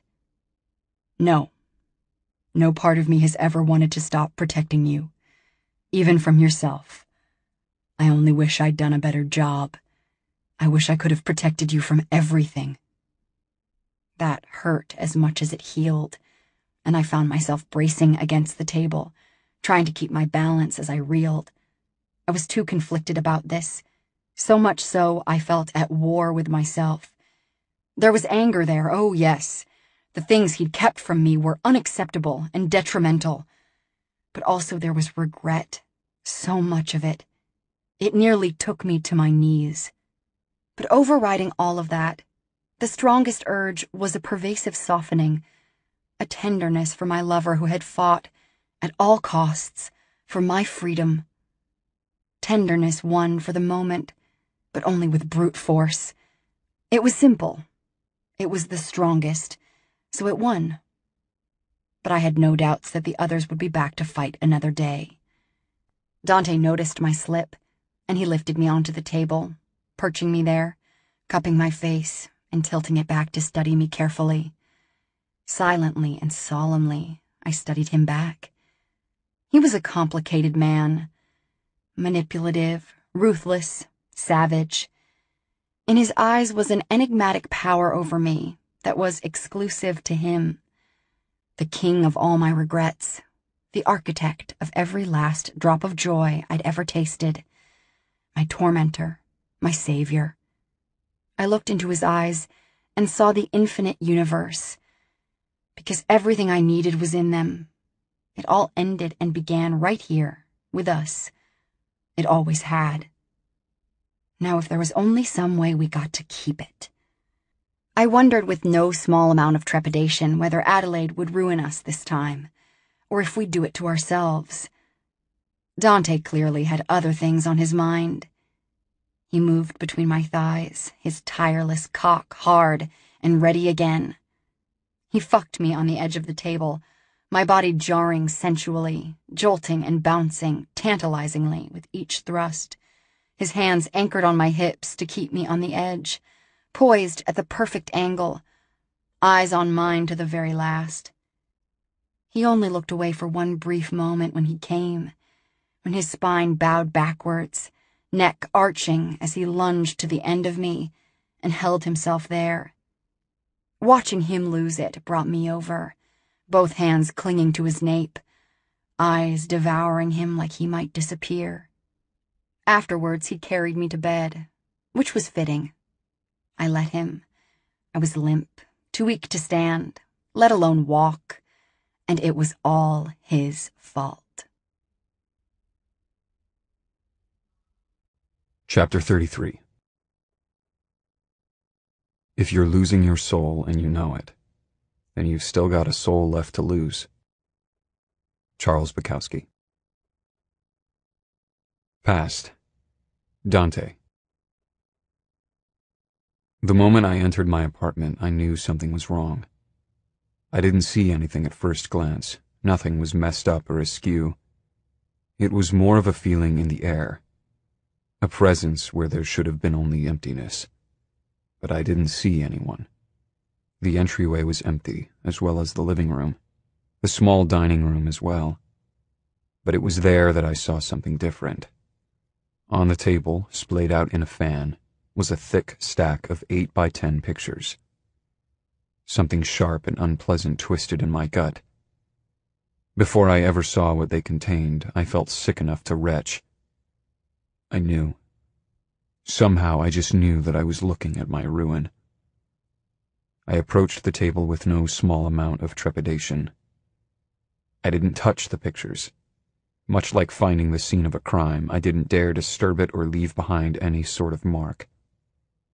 But I could see clearly enough just what they were. Photos of the trailer Scarlett had grown up in. The outside of it, the inside of it. Pictures that very clearly told the story of the darkest day of my life. Pictures that painted my guilt, and worse, hers, in stark, vivid red strokes. My mind raced as I tried to figure out how someone had taken them, how I was only just now seeing that we had clearly been found out. Someone had been watching. Someone had seen it all. The ramifications added a new horror to it all. Someone had known what was happening to her and hadn't stopped it. Instead, they had built a case that I could tell at a glance could not and would not be disputed. They hadn't gotten shots of anything going on inside of the trailer until after I had carried her out, but that was about all they'd missed. There was a barrage of photos of me carrying her limp body out that eventually led to pictures of the body still in Scarlett's old bed. I didn't realize I'd taken a seat, head clutched in my hands, still staring at the horrors in front of me, until Adelaide entered the room.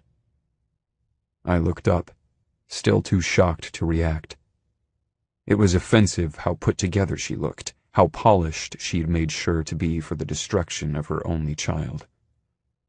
The crazy bitch was even wearing her favorite pearls. Her eyes raked over me with spectacular disdain. "Checkmate," she said with relish. She was my mother and the architect of my destruction. We all have a weakness, my son. And I always knew that someday I'd find yours. It looks like you managed to find it quite some time ago, I choked out.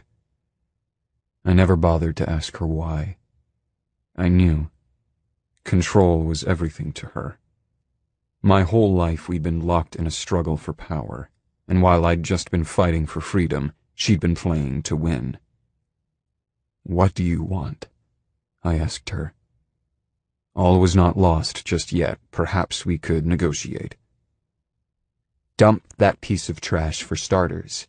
Leave her and marry Tiffany. I wanted to kill her. I looked at my mother and pictured wrapping my hands around her neck and choking the life out of her. She smiled like she was reading my mind. I'm not the only one that knows. You think I don't have a backup plan? I have several. I could just say no. I'll turn myself in. I'll take the punishment. I'll do the time. I know everything. You weren't even there when the shots were fired. She killed them.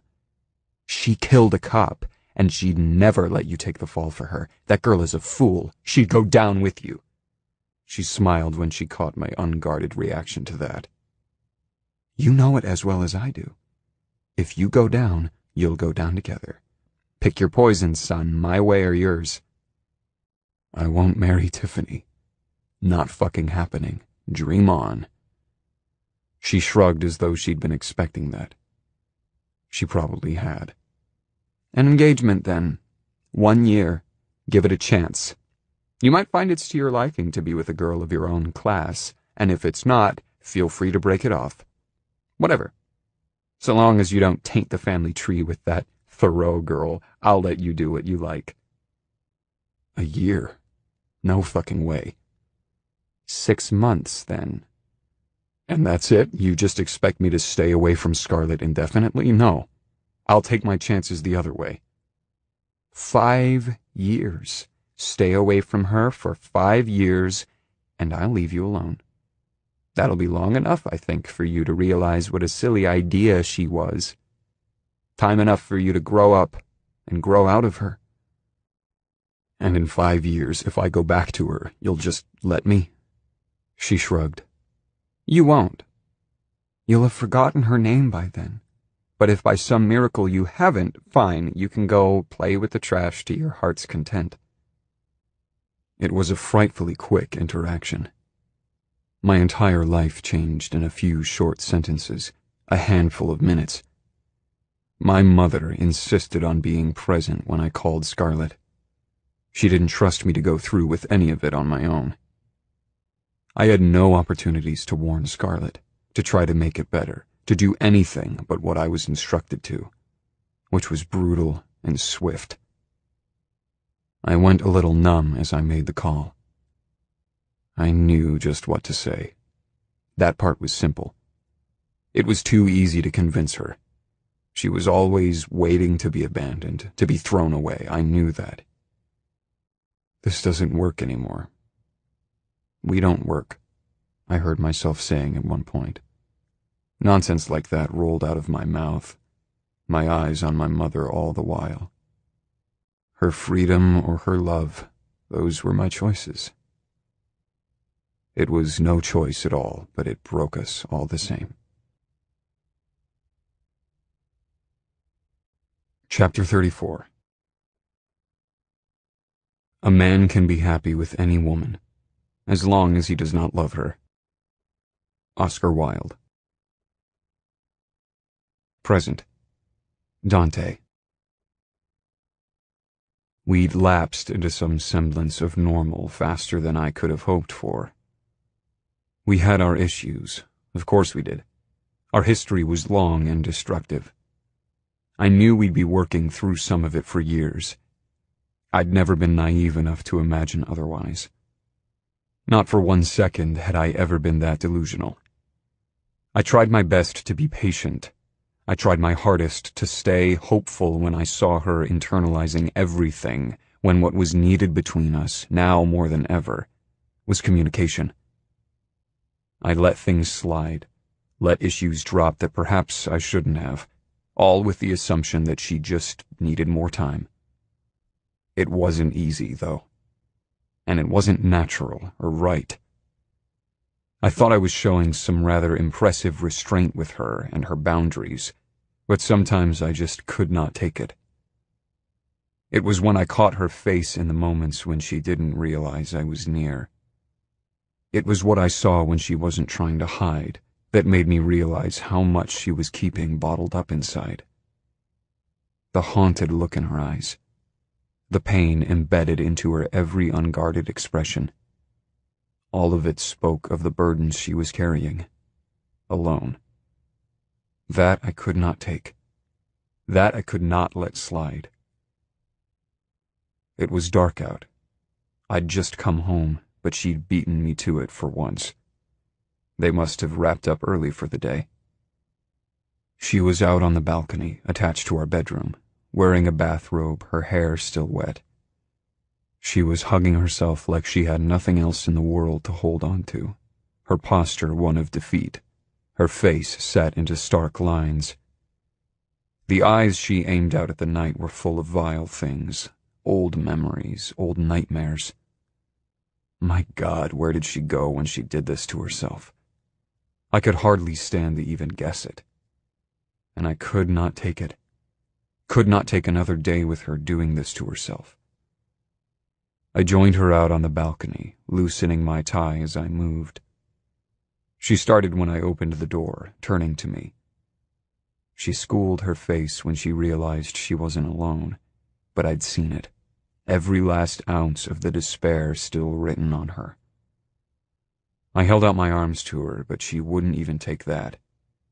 She shook her head, turning back to stare out at the night. "Don't be like that, Tiger," I teased her, pressing myself against her back, mouth at her ear. She was in no mood to be teased.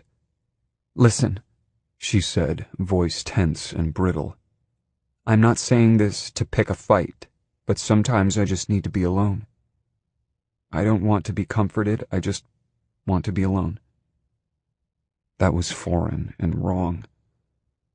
Not anymore. That's not what we're doing. We never used to hide things from each other, and we're not going to do that now. If you have a burden, you share it with me. We take the weight together. That's how this works. Whatever's troubling you, we'll get through it. "No," she said, and I could feel the way her shoulders set stubbornly against me. "I'm in no mood, Dante. Not right now." Just as she could stir my desire with a glance, she knew how to invoke my temper just as quickly. There was an edge to my words as I responded. "Yes, I know. You prefer being alone. Let's try anyway." "You don't know," she said, her voice soft. "You really have no idea."